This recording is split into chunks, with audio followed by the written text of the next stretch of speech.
안녕하세요.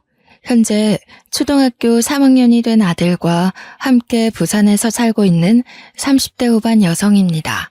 모처럼 평일 휴무라 아이를 학교에 보내고 집에서 혼자 커피 한잔하며 쉬고 있네요.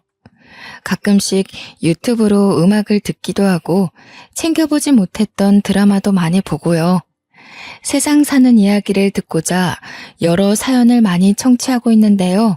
저랑 비슷한 아픔을 가진 분들도 계신 것 같아 공감이 많이 됐습니다. 제가 겪었던 사건을 계기로 저는 성격이 많이 무뚝뚝해지고 사람에 대한 경계심이 생겼는데 이렇게밖에 될 수 없었던 마음 아픈 일이 있었죠. 10년도 더 된 일이고 아이를 생각하면 미안한 마음뿐이지만 저는 그 선택을 후회하지 않았어요. 한 사람을 사랑했고 그 사랑이 온전히 못했음을 깨닫게 된 사건이지만 인생에 큰 획을 그어준 그 이야기를 지금 들려드리고자 해요.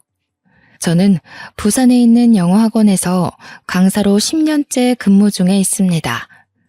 오래 근무하기도 했고 선생님보다는 언니의 이미지로 많이 어필을 하다 보니 학생들 사이에서 유명해졌고 이 지역에서는 나름 유명 강사랍니다. 여자 벌이치고는 5, 600 정도 되는 높은 급여를 받고 있고요. 사실 저는 아이가 태어난 지 돌쯤 됐을 무렵 전 남편과 이혼하고 홀로 아이를 키우고 있는데요.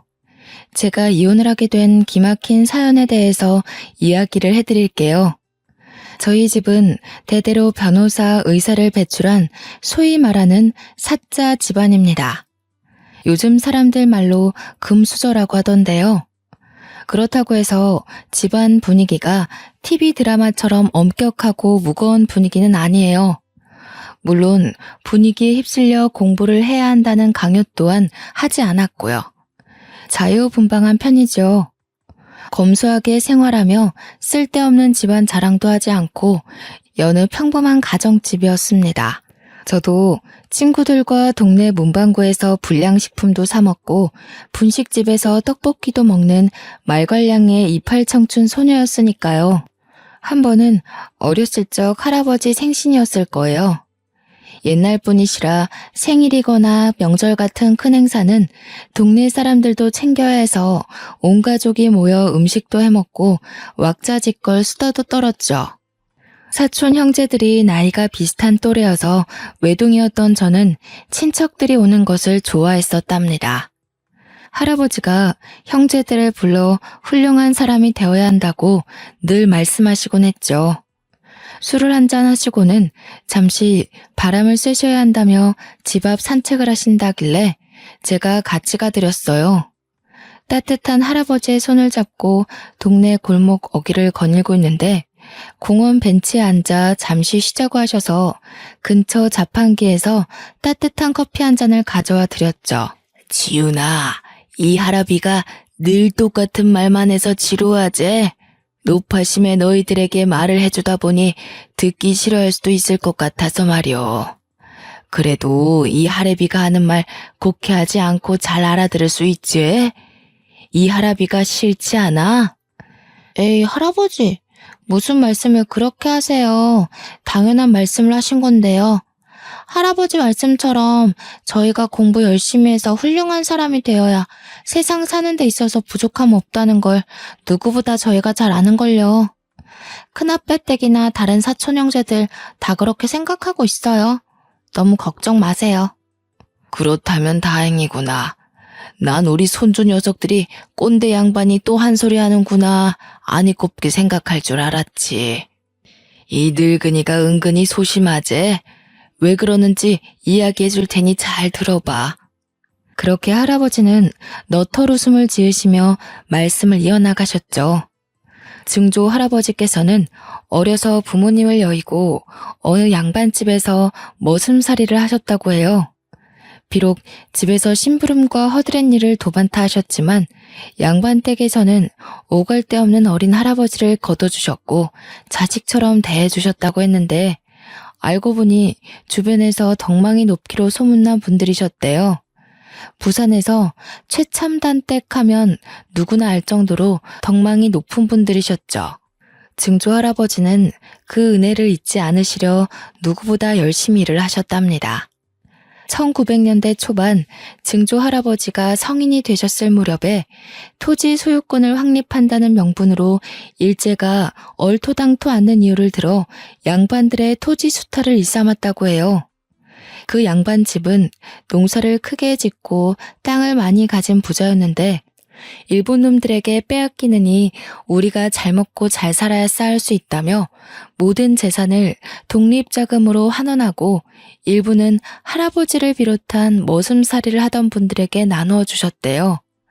많은 양은 아니지만 집안을 보살펴온 솜씨로 잘 굴려서 대대손손 먹고 살 수 있게 해주겠다며 말이죠.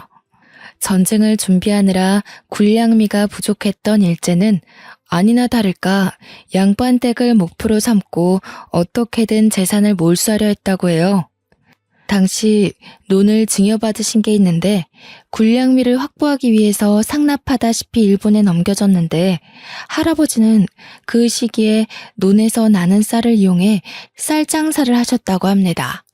일본 놈들에게 우리 먹을 것을 팔아넘기냐며 욕도 들으셨지만 그 덕분에 큰 돈을 벌어 지금까지 저희가 잘 살 수 있는 미천을 만드셨다고 했죠. 오랜 시간이 지나 광복을 맞이한 이후에는 버신 돈으로 예전 양반집이었던 터를 사들이고 제 친정이기도 한 지금의 한옥집을 지으셨고요. 내가 이렇게 너희들을 아무 탈 없이 먹여 살릴 수 있었던 건 그 양반 댁에서 베풀어준 은혜 덕분이다. 돈, 그게 다 무슨 소용이냐? 사람 됨됨이가 제일 중요한 거야. 하지만 이 각박한 세상에서 너희들이 살아남으려면 대통령까지는 아니어도 남들이 무시할 수 없는 그런 직업을 가져야 한다. 나처럼 없이 살지 말고 편하게 좀 더 떳떳하게 살 수 있도록 말이다. 자신이 없어 살았던 기억에서일까 자식들이 잘 되기를 바라셨고 자신처럼 가난을 겪거나 남의 집 살이를 하는 것을 원치 않으셨다고 합니다. 그래서 배우지 못한 게 천추의 한이 되셔서 자식들 공부를 엄격하게 가르치셨대요. 본인이 배운 게 없고 배우지 못해서 머슴살이를 하셨다는 생각이 강하셨죠. 일제시대까지 몸소 겪으셨으니 얼마나 힘들게 사셨겠어요. 그게 할아버지 때까지 내려와 자식들에게 공부를 강요하는 분위기셨답니다. 강압적인 분위기가 싫었던 자유분방했던 아빠는 의사라는 직업 대신 본인이 하고 싶은 일이었던 검사가 되기 위해 법대로 진학을 하셨대요. 지금 제 부모님은 두 분 다 변호사신데요. 검사이셨던 아버지는 연수원 동기이기도 한 어머니와 함께 로펌을 차리려 검사직을 그만두셨죠. 부산에서 직원이 10명 정도 되는 작은 로펌을 운영 중이십니다. 친정 부모님은 법대생 시절 만나 졸업 후 오랜 연행 기간 후 결혼하셨어요. 아무쪼록 유복한 가정 환경에서 자란 저는 부족함 없이 유년 시절을 보냈고요. 지금 생각해보면 할아버지가 왜 그렇게 공부해라 하셨는지 이해가 될 것도 같네요. 지훈아, 요즘 고민이 많아 보이네. 고생 많지 우리 딸. 엄마 아빠는 우리 지훈이가 하고 싶은 일을 하면 좋겠다. 할아버지나 다른 어른들의 말은 중요하지 않아. 너의 의지가 제일 중요한 거란다. 항상 뒤에서 응원하고 있을 테니 너가 하고자 하는 일이 무엇인지 생각해보렴. 그렇게 생각해주니 고마워요, 아빠. 솔직히 나는 아직 무엇을 하는 게 좋을지 판단이 서질 않아요. 내가 좋아하는 것과 잘하는 것. 내가 내 인생을 잘 살아갈 수 있을까요? 그럼 그걸 말이라고 하는 거냐? 우리 지윤이가 얼마나 똑똑한 딸인데 이 아빠는 어려운 사람들을 돕고 싶어서 변호사가 된 거야. 돈으로 도와주는 것보다 사람들과 함께 부대끼며 세상에 어울려 살아가고 싶었지. 직업에 귀천은 없어. 늘 약자 편에 서서 어려운 사람들 도우며 살아가고 싶단다. 그러니 너도 네가 정말 좋아하는 일을 했으면 하는구나. 저한테 늘 용기 주셔서 고마워요, 아빠. 내가 지금은 아니지만 꼭 훌륭한 사람이 돼서 엄마 아빠 호강시켜드릴게요. 우리 지윤이 그동안 고생 많았어. 어른들이나 친척들이 엄마 아빠 따라서 법대 가야 한다고 고집을 부려도 너는 너의 주관대로 살아가 줬으면 해. 너가 하고 싶은 것을 하며 사는 게 우리의 바람이야. 착한 우리 딸. 사실 저는 외국어를 배우는 것을 좋아해 어학 관련 자격증이 많았어요. 언어를 배운다는 것은 상당히 흥미가 있었고 언어를 통해 얻는 게 많다고 생각이 됐죠. 그래서 불어, 영어, 일본어 등 3개의 국어를 잘 소화할 수 있었어요. 아버지의 조언 덕분에 저는 제가 하고 싶은 일을 찾기 위해 갖은 노력을 했어요. 덕분에 영어 영문학과로 진학해 영어 선생님에 대한 꿈을 가지게 되었죠. 부모님이 지원을 많이 해주시긴 했지만 틈틈이 아르바이트를 해서 용돈과 학비에 보탰습니다. 아르바이트는 출판사에서 번역을 하는 업무였는데 아주 재미있었고요. 졸업 후에는 서울에 있는 강남의 한 학원에서 영어 강사로 일하게 됐는데요. 주말에는 노인복지회관의 검정고시를 준비하는 어르신들에게 영어도 가르쳐 드렸습니다. 누군가에게 제가 갖고 있는 지식을 알려주는, 가르쳐주는 일이 재미있고 보람됨을 느낀 건 처음이었어요. 손녀가 가르쳐주는 것 같다며 어르신들도 열심히 배우려고 하셨죠. 학원에서 처음에는 직장인 반을 담당했는데 거기서 전 남편을 만났습니다. 남편은 제약회사에서 근무하는 직장인이었고 영어를 배우기 위해 학원을 등록했다고 했죠. 남편과 나이도 같고 생긴 것도 곰처럼 둥글둥글하게 생겨서는 인상이 선했어요. 선생과 제자, 때로는 친구로 이야기를 하다 보니 자연스레 연락처를 주고받으며 연인 사이로 발전하게 됐습니다. 지윤아, 우리 이제 슬슬 결혼을 생각해보는 건 어떨까?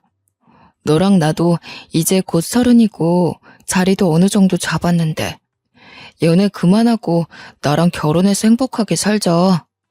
내가 가진 건 없지만 너 평생 행복하게 해줄 자신은 있어. 도훈 씨, 나도 결혼을 긍정적으로 생각하긴 하는데 우리가 과연 잘 살 수 있을까? 마음의 준비가 되지 않은 것 같아서 말이야. 뭐? 나는 너랑 만나는 그 순간부터, 아니, 만나오면서 결혼을 해야겠다고 생각했어. 우리 나이도 나이지만 만날 시간도 오래됐잖아. 결혼을 하면 조금 더 안정적으로 삶을 살아갈 수 있지 않을까? 3년의 연애 기간이 있었고 나이도 나이인지라 자연스레 결혼 이야기가 오고 갔습니다. 저는 집안에 대해 이야기를 하는 것을 별로 좋아하지 않았기 때문에 굳이 말할 필요성을 느끼지 못해 말을 하지 않았어요. 부모님이 로펌을 운영하고 계신다던가 사자 집안이라던가 그게 중요한 건 아니잖아요. 남편은 그저 부산에서 작은 법률사무소 하나를 운영하고 계신다고 알고 있었거든요. 남편에게 들은 시댁은 정말 평범한 집안이었어요. 공무원이시던 시아버지는 퇴직 후 아파트 경비를 하고 계셨고 시어머니는 시아버지의 연금을 받으며 생활하시는 여느 가정주부셨고요. 서울에 낡은 아파트를 한 채 갖고 계시고 노후 자금을 어느 정도 마련해 놓으신 상태라고 하셨습니다. 결혼하는데 문제될 건 없겠다 싶어 청혼을 받아들이고 서로의 집에 인사를 가게 됐죠. 어머, 어서 와요. 손이 고운 걸 보니 집에서 굉장히 귀하게 자랐나 봐요. 일을 하나도 안 해본 손이야. 돈이 많은 집안이어서 가정부를 쓰나? 이래가지고 우리 결혼하고 제대로 밥은 차려 먹을 수나 있겠어? 안녕하세요. 처음 뵙겠습니다. 이지윤이라고 합니다. 도훈 씨와 좋은 감정으로 잘 만나고 있어요. 말씀은 많이 들었습니다. 인사드리게 돼서 죄송합니다. 결혼은 어떻게 할 거야? 모아둔 돈은 좀 있고? 나이도 나이인지라 직장 생활한 지 꽤 됐으니까 돈 걱정은 하지 않아도 되겠지? 우리 집안이 공무원 집안인데 아들만 유별나지 뭐야. 그래도 그 유명한 제약회사에 떡하니 붙어서 들어갔는데 이 정도면 어딜 내놔도 아깝지 않지. 시댁에 처음으로 인사를 드리러 간 날이었는데 사실 저는 조금 어이가 없었습니다. 보통 며느리 될 사람이 인사를 가면 상다리가 휘어지는 건 아니어도 차를 내준다던가 적어도 밖에서 식당을 잡아서 만나던가 하잖아요. 저는 시어머니가 음식 솜씨에 자신이 없다며 배달 음식을 시켜놨다길래 식다 못해 차가운 중국 음식을 먹었어요. 나름 신경 써서 주문했다며 먹어보라고 권해주는데 정남이가 뚝뚝 떨어지는 거 있죠. 내가 고작 이런 취급을 받아야 하나 아니면 날 시험하시나 그런 생각도 들었습니다. 게다가 돈은 얼마나 있냐, 손이 고운 걸 보니 집안일을 해본 적이 없겠다 하시면서 가정교육이 중요하다 하시는 말씀을 듣고는 빈정이 상해버렸어요. 처음 본 사람에게 할 말은 아니라고 생각했지만 어른들 앞이니 참고 또 참았습니다. 결혼 전에 인사드리러 가면 예민해진 상태라 다들 그러면서 결혼 준비를 한다고 하길래 저만 이런 게 아니구나 하고 좋은 게 좋은 거라 생각하며 넘어갔고요. 또 제가 친정은 부산이라고 하니 약간 촌동네 취급을 하더라고요. 서울의 아파트 한 채 값이 얼마인 줄 아냐면서 서울의 아파트 구할 돈은 있냐며 직장이 서울이라 서울에 집을 구하면 자신이 자주 들러 가르쳐줘야겠다는 둥 말씀을 하셨죠. 아랫지방이니 뭐니 하며 없는 사람 취급해서 자존심도 조금 상했습니다. 그렇게 어이없는 시댁 방문을 마무리 짓고 며칠 뒤 남편과 친정에 가기 위해 고속도로 휴게소에서 커피 한 잔을 하며 미리 일러두었어요. 혹여나 나중에 시댁에서 합가를 원한다든지 시댁 근처에 집을 구하길 바란다든지 신혼집에 불시 혹은 너무 자주 방문하는 것 또한 자제해줬으면 한다고 말이죠. 자기, 하나만 약속해. 우리 결혼하면 어차피 서울에 집을 구해야 하는 건 맞아. 하지만 나는 신혼집에 어머니 자주 오시는 거 원치 않아. 물론 자주 찾아뵈야지. 그렇지만 미리 말하지만 합가를 한다던가 그런 이야기는 애초에 하지 않았으면 해. 그거 약속 안 되면 나 이 결혼 진지하게 다시 생각해 볼 거야. 그래도 결혼하면 엄마가 많이 도와주신다고 하니까 괜찮지 않을까? 자기가 너무 예민하게 생각하는 것 같은데. 일단 알겠어. 약속할게. 집안 대 집안이 만나는 인륜지대 사이지만 결국 우리가 하는 결혼이야. 부모님들이 하시는 결혼이 아니고 결국 우리가 스스로 꾸려나가야 하는 거지. 난 되도록이면 양쪽에 손을 벌리지 않고 힘들더라도 우리 힘으로 했으면 해. 그랬더니 잠시 똥 씹은 표정을 하더니 알았다고 하는 겁니다. 그걸 보는 저 역시 찜찜했지만 남편을 사랑했기에 남편 하나만 보고 그 약속을 믿었어요. 지금 생각해보면 저는 참 모질이었네요. 위에서 먼저 말했듯이 저희 집은 한옥집인데 서울에 있는 북촌 한옥마을 분위기라고 하면 아실까요? 증조할아버지 때부터 짓고 살아온 집터라 외관은 조금 낡았지만 고급스러움이 묻어나는 집이었습니다. 가끔은 방송사에서 드라마 촬영 장소로 문의도 많이 들어오기도 하고요. 남편은 저희 집 입구에서 조금 놀라는 표정을 짓더니 이내 건강한 모습으로 들어갔어요. 부모님은 잘 왔다며 살갑게 맞아주셨고 식사와 차를 대접해 주셨죠. 그제서야 남편은 우리 집안의 분위기, 재력 상황 등에 대해 대충 파악을 하는 눈치였어요. 막상 실제로 저희 집을 보니 예사집이 아니었구나 생각했겠죠. 신기하게도 저희 집에 인사를 다녀오고 난 뒤 남편과 시댁은 시간 끌 거 없다며 쇳불도 당김에 빼랬다고 결혼 진행을 서두르자는 뉘앙스를 풍겼습니다. 저는 남편과 양가의 손을 벌리지 않고 결혼 준비를 하고 싶었어요. 한사코 거절했는데도 불구하고 하나밖에 없는 소중한 딸에 결혼하는데 이 정도도 못 해주냐며 반강제적으로 강남에 제 명의로 30평짜리 아파트 한 채를 마련해 주셨어요. 결혼 선물이라며 마음 쓰지 말라고 하셨지만 저는 받기만 하는 것 같아 죄송할 따름이었습니다. 미리 신혼집에 들여놓을 혼수를 보러 다니는데 시어머니는 이런 게 좋다더라, 저런 게 좋다더라 하며 혼수를 두기 시작했습니다. 나중에는 본인이 아는 사람이 있으니 알아서 구매하게 카드를 달라고까지 하셨고요. 정중하게 거절했더니 역시나 똥 씹은 표정으로 그저 알겠다고만 할 뿐이었죠. 예, 준비는 잘하고 있니? 냉장고는 요즘 모니터도 되는 게 있다더라. 가전은 무조건 최신형으로 사야 한다. 괜히 좋은 게 아니잖니. 그리고 김치 냉장고는 필수로 사야 하는 거 알지? 이왕 사는 거 좋은 거 사라고 알려주는 거야. 너무 부담 갖지 말고 어른이 경험으로 하는 말이니 다 새겨들어. 그렇게 몇 개월의 시간이 흘러 저희는 결혼식을 올렸습니다. 허니문 베이비가 생겨 신혼을 즐길 틈도 없이 저는 아이를 임신하게 됐죠. 임신을 하고 몸이 좋지 않아 결국 강사일을 그만두고 집에서 재택근무를 했습니다. 대학 시절 아르바이트를 했던 출판사와의 인연이 닿아 번역을 하는 일을 할 수 있었죠. 임신 중에는 스트레스를 받으면 안 된다고 시어머니가 조금 덜 찾아오는 듯 했습니다만 그건 저의 크나큰 오산이었죠. 명분이 없어 오지 못하셨던 것뿐이고 아이가 태어나고부터는 손주가 보고 싶다는 핑계로 제 집 드나들듯 하는 거 아니겠어요? 정말 하루 걸러 한 번 일주일에 4, 5일은 오시는 것 같았어요. 매일 출근 도장을 찍으셨죠. 밤낮 바뀌어가며 육아와 일을 병행하는 탓에 몸이 너무 피곤하고 꼴이 말이 아니었습니다. 문제는 남편과 사전에 약속한 부분인데 지켜지지 않고 있어 짜증이 났습니다.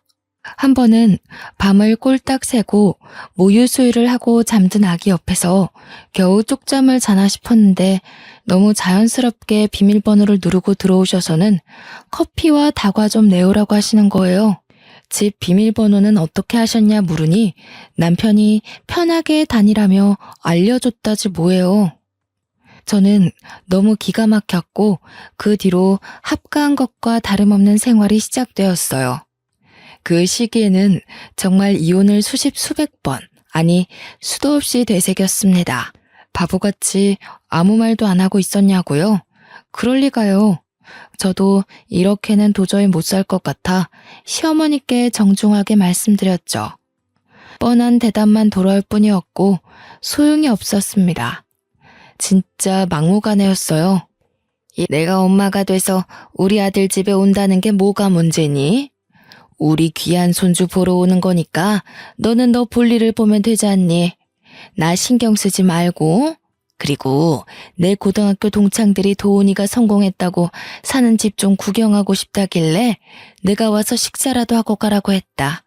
괜찮지?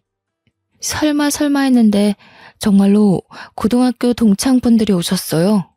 이제 겨우 3개월 된 아기라 외부와의 접촉을 조심해야 하는 시기고 저도 몸조리가 덜 끝난 시기라 재택근무를 하지만 일을 하고 있는 입장이어서 너무 난감했습니다. 가지가지 한다라는 말을 정말 입 밖으로 내뱉고 싶었습니다. 아이를 생각하며 정말 이악 물고 겨우 버티다가 시어머니가 늦은 밤 집으로 돌아가시고 그때 처음으로 남편과 다툼을 했어요. 도훈 씨, 내가 결혼 전에 말했잖아. 너무 자주 찾아오시거나 하는 일 없었으면 한다고. 지금 이게 합가랑 다를 게 뭐야?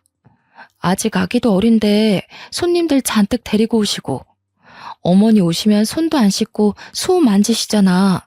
난 되게 불편해. 그리고 이 집 우리가 살고 있긴 하지만 엄연한 내 집이야. 편하게 쉴 권리가 있는 내 공간이라고. 뭐? 그래, 당신 명의로 된 집이지. 그래도 엄마가 얼마나 자랑하고 싶었으면 그랬겠냐? 조금 이해해 줄 순 없어?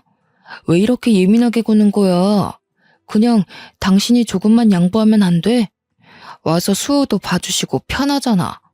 그리고 자꾸 자기 집 명의 어쩌고 하는데 엄마는 이 집 공동명인 줄 알아. 그래서 나랑 수호는 안중에도 없다 이거야? 한마디 상의도 없이 집 비밀번호를 알려드려서 아무 때나 찾아오시질 않나. 나 샤워하고 있거나 그럴 때 얼마나 난감한 줄 알아? 그놈의 집이 뭔 대수라고. 당신도 너무한다 진짜 너무해. 엄마한테는 내가 잘 말해볼 테니까 당신도 조금은 이해해줘. 집 얘기를 하자 남편의 표정이 어두워지더군요. 제 집이라는 사실에 자존심이 상했는지 시어머니께는 저희가 모은 돈 그리고 남편이 대출을 받아 마련한 집이라고 거짓말을 했나 보더라고요. 그러니 그렇게 시어머니가 찾아오실 수밖에요. 며칠이 지나고 모유 수유를 하고 있는데 아니나 다를까 비밀번호를 멋대로 누르고 들어오셨어요. 오자마자 드라마에서 보던 잔소리를 시전하시는 게 아니겠어요? 저는 대꾸할 힘도 없어 그저 대답만 하고 있을 뿐이었어요.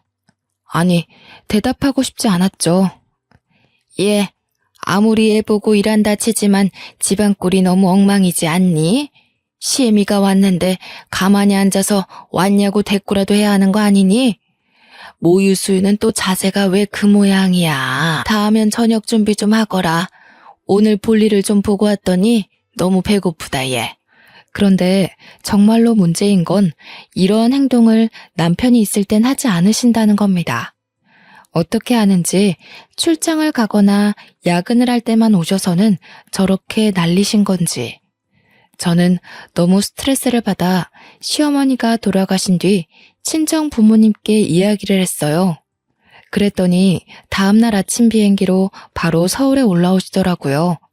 일부러 남편이 일찍 퇴근할 때까지 기다리셔서는 왜 이렇게 늦게 오냐며 밥은 할 줄 아냐고 아기 기저귀는 갈 줄 아냐면서 쉴 틈 없이 잔소리를 하셨어요.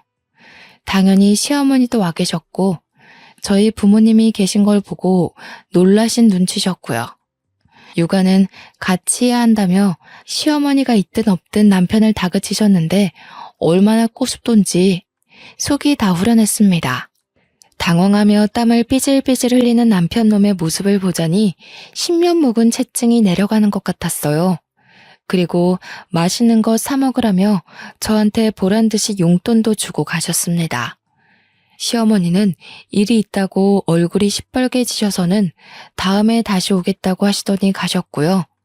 친정 부모님이 돌아가신 뒤 남편은 왜 연락도 없이 오시느냐며 불평하기 시작했어요. 아니, 장인어른 장모님은 말씀을 하고 오시지. 이렇게 갑자기 오시는 게 어딨어. 퇴근하고 왔는데 자기는 아무 말도 안 해주고. 앞으로는 오시기 전에 미리 연락을 좀 주시라고 해. 뭐? 시어머니는 비밀번호 누리고 알아서 시도 때도 없이 오시는데 우리 엄마 아빠가 오면 얼마나 온다고. 그게 그렇게 불만이야? 거리도 멀어서 몇 달에 한 번 볼까 하는데 그게 그렇게 안 입고 와? 그래도 서로 간에 예의라는 게 있는 거야. 나도 회사에서 일하는 입장인데 아무런 연락도 없이 오시는 건 경우가 아니지. 자기가 기뜸이라도 해주던가 해야지. 안 그래? 뭐? 진짜 웃기는 소리 하고 있네. 그럼 어머님은 미리 나한테 귀뜸하고 오시니? 내가 전에도 말했지. 우리가 살고 있지만 이 집 엄연히 엄마 아빠가 해주신 내 명의로 된 집이라고.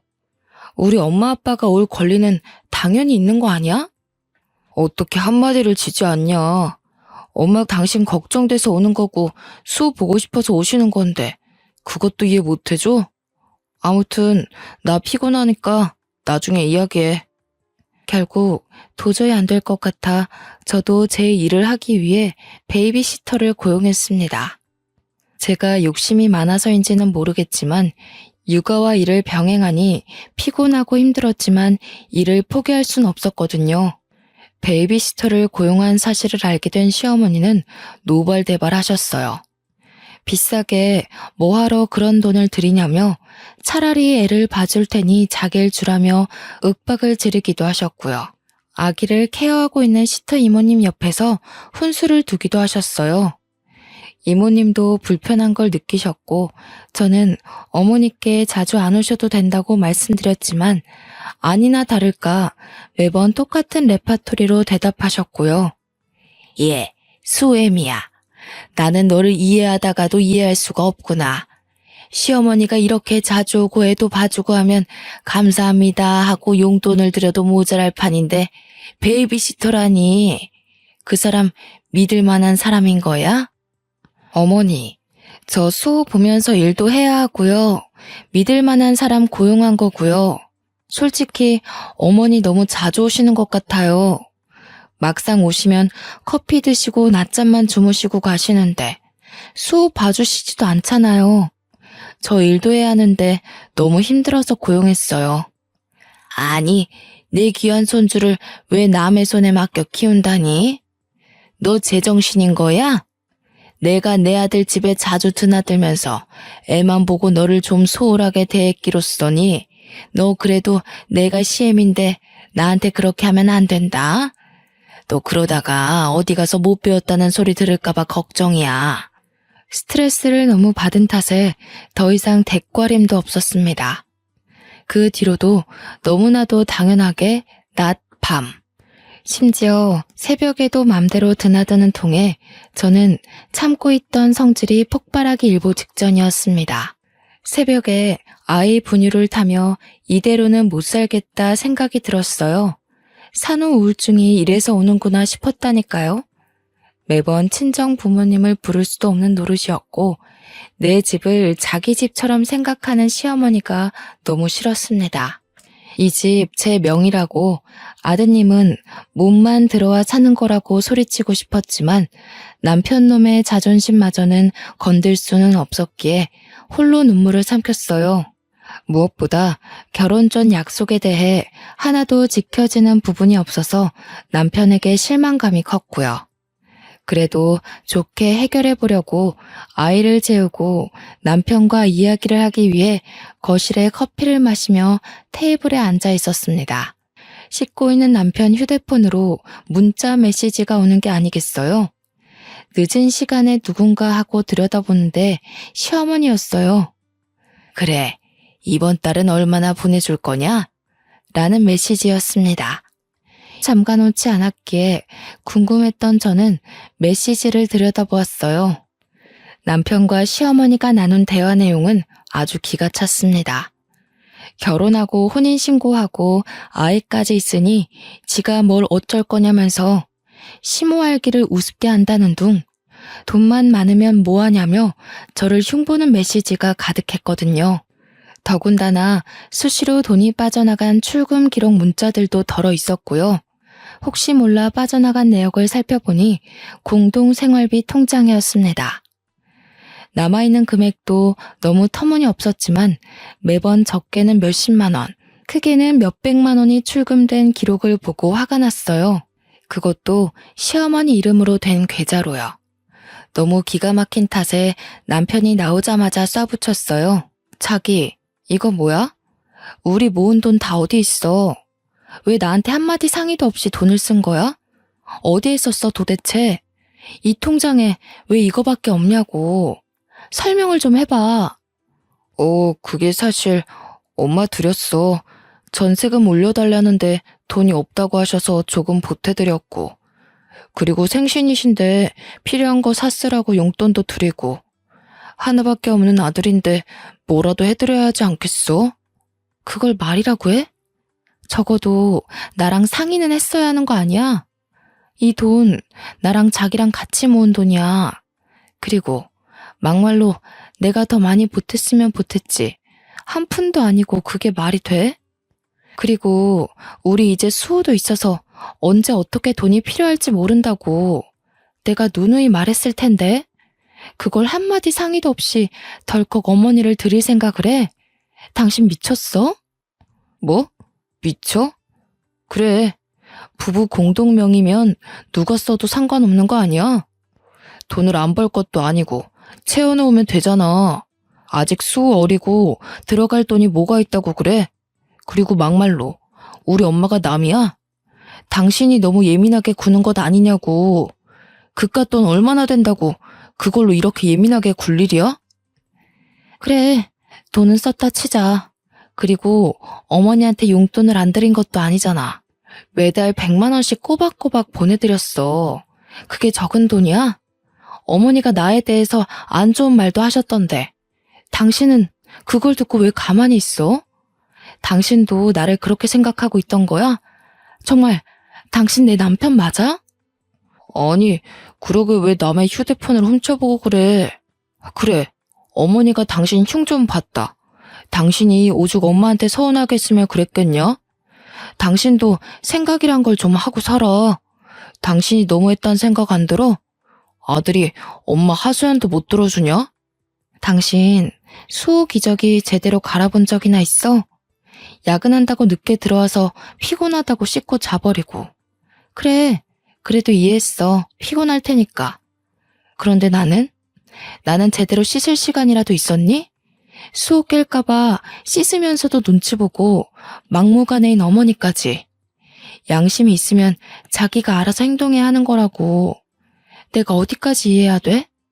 저는 말도 안 통하고 도저히 안 되겠다 싶어 바로 친정 부모님께 전화했어요. 더 이상 같이 못 살겠다고 짐 싸서 떠날 테니 당장 저를 좀 데리러 오라고 소리쳤죠. 다음날 아침 일찍 비행기를 타고 오셨고 어떻게 된 일이냐며 남편과 저를 나무라기 시작했습니다. 싸움의 전말을 알게 된 부모님은 격노하셨고 무릎 꿇고 앉아있던 남편의 뺨을 때렸습니다. 자네, 내가 그렇게 안 봤는데 실망이 크네. 밖에서 일한다는 이유로 육아에 가담 안 하는 것도 다 이해했어. 남자로서 그럴 수 있다. 100번 1000번 이해했네. 사돈어른 오시는 것도 이해했고 우리가 멀리 사니 사돈어른이 자주 오셔서 봐주시겠거니 좋게 좋게 생각했어. 하지만 이건 너무한 거 아닌가? 이게 상식적으로 납득이 가는 일인가? 자네도 입이 있으면 말을 해보란 말이야. 내 귀한 딸 데려다가 고작 이렇게 살려고 결혼했어? 친정아버지는 평소 사람은 사람에게 잘해줘야 한다며 화조차 잘 안 내는 분입니다. 함부로 사람을 대해선 안 된다는 생각을 하신 아버지인데 하나밖에 없는 딸이 이런 수모를 겪고 있으니 화가 머리끝까지 나신 거였죠. 아버지는 남편을 시켜 당장 시어머니로 오시라고 했어요. 잠시 뒤 시어머니는 익숙하게 비밀번호를 누르고 들어오시며 신경질을 내셨어요. 그 모습을 보고 저희 부모님은 기막혀 하셨습니다. 아니 사돈, 이게 도대체 무슨 경우 없는 일입니까? 내가 내 아들 집에 자주 왔다 갔다 하는 게 그렇게 안 입고 와요? 너는 무슨 일인데 친정 부모까지 끌어들여서 아침부터 이 사단을 만드니? 출가 외인이 어디서 친정에 고자질을 하고 그래? 못 배워먹은 짓이야 그거는. 사부인, 말씀 한번 잘하셨습니다. 그동안 있었던 일 네 다 들었습니다. 이 집 내가 지윤이한테 결혼 선물로 해준 지윤이 명의로 된 지윤이 집이에요. 그쪽 아들 집이 아니라요. 몸만 들어와서 사는 주제 큰 소리 칠 건 아니라고 봅니다만. 뭐? 그쪽 아들? 사돈, 지금 말 다 했어요? 이 집이 우리 아들 집이 아니면 누구 집이야? 웃기는 소리 하고 있어 정말. 당신이 뭔데 그런 소리를 하는 거야? 사돈 어려운 줄 모르시네? 나중에 시집살이를 얼마나 하려고 그러시나 뒷감당할 자신 있어요? 이 집, 우리 지윤이 명의로 된 집 맞고요. 시집살이?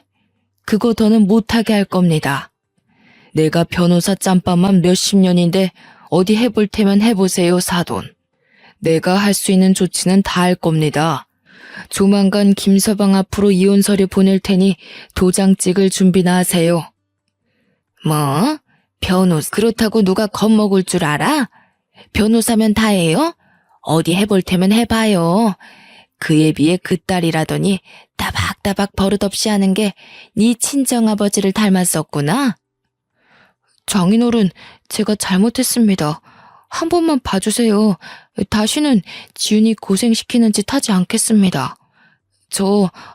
봐서라도 한 번만 용서해 주세요. 잘못했습니다. 내가 자네를 지윤이 짝으로 받아준 건 사람 인품 하나 봤기 때문이야.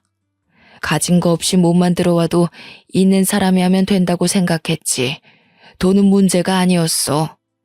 자네 하나 믿고 하나밖에 없는 내 귀한 딸 시집 보냈는데 이런 취급 받으면서 산다고 하면 내 가슴이 얼마나 찢어지는지 아나? 자네 그렇게 하는 거 아닐세. 난 이 결혼 물을 테니 마음에 준비하고 있게. 얘 도훈아, 너 나한테 이 집 네가 산 거라며.